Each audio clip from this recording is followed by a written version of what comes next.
Tsubaki-chou Lonely Planet Voluntary Review. Volume 2 of Tsubaki-chou Lonely Planet saw our protagonist take on a part-time job to make ends meet when her father throws out of his back.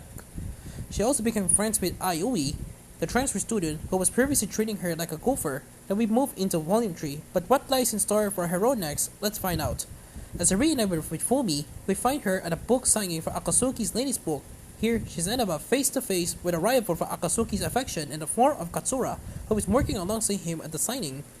Katsura tells Fumi there's no place for her at Akatsuki's side and to not get between him and Katsura or she'll be regretted. At an after party for the event, Katsura continues to get between Fumi and Akatsuki.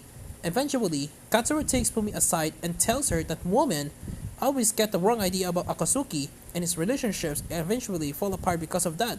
She alludes to the Akatsuki having family trouble and not struggling know how to close relationships should be because of that.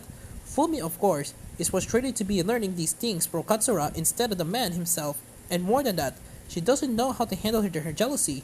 Things escalate further when the group play the King's game and Akatsuki is challenged to kiss Fumi. He does so on the forehead, then proclaims he felt nothing for the action, which hurts Fumi beyond compare. Thus he simply feel nothing for her. With her emotions jumbled up, Fumi pulls away from Akatsuki. At school, she confides in Aiui, who suggests she gives up on her romantic pursuit, but we all know romantic feelings are rarely so easily shelved. The only way to resolve this is for Fumi to talk to Akatsuki, but as we've seen throughout these 3 volumes so far, that's not an easy thing for her. Abby lost her mother at a young age and taking responsibility for running the household while her father was out working. Fumi was never felt like she could rely on anyone. Instead, she puts on a brave face trying to figure out things all on her own. With this volume, it's certainly about Fumi figuring out her feelings. It's also firmly places the focus on Akatsuki and his theater, Kaniishi. Kaniishi is a character who's been dropping in and out of the series since the beginning, who immediately noticed Fumi at feelings for Akatsuki, but he acknowledges it's not his place to tease his friend about it. He has left the two to figure it out for themselves.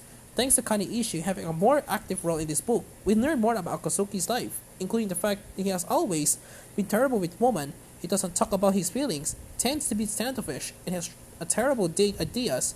This all leads to all of his girlfriends breaking up with him after 2 to 3 months. Still, he's attractive, so it's not hard to find girls who want to date him, and the circle always continues. Of course, we've seen this for ourselves drawing out the story so far, but it's interesting to gain Kaniishi's perspective and our male lead. There are still some questions lingering about Akatsuki's history, but I feel that this volume has given him considerable character development. Akatsuki's struggle to convey his feelings is not always dissimilar to Fumi's, even if they're caused by different issues. It is increasingly becoming clear that if they could open up to one another and talk, the relationship, as friends or potential lovers, will go much more smoothly. But author Mika Yamamori has no intention of rushing that and chooses to gently move the story along as our main character stumble through their day-to-day lives. Much like the author's approach to their other series, this seems like the right move since it feels more realistic for the two to slowly change their ways to instantly solve all of their problems. But at least certainly are starting to change, and thanks to their influence with each other and from the new friends they made, watching over them continues to prove rewarding for us readers.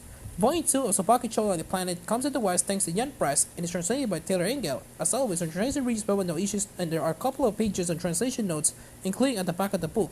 Volume 4 is currently scheduled for an English release in August, so not long to wait if you're looking forward to seeing more of this one. Overall, Tsubaki-chou Lonely Planet Volume 3 gives us some much needed development for Akatsuki, while slowly getting Fumi to overcome her past and open up the doors around her. This series continues to be a tender shoujo that's easy to recommend to readers looking for something that's not real melodramatic and is willing to put the time into developing its cast. 9 out of 10.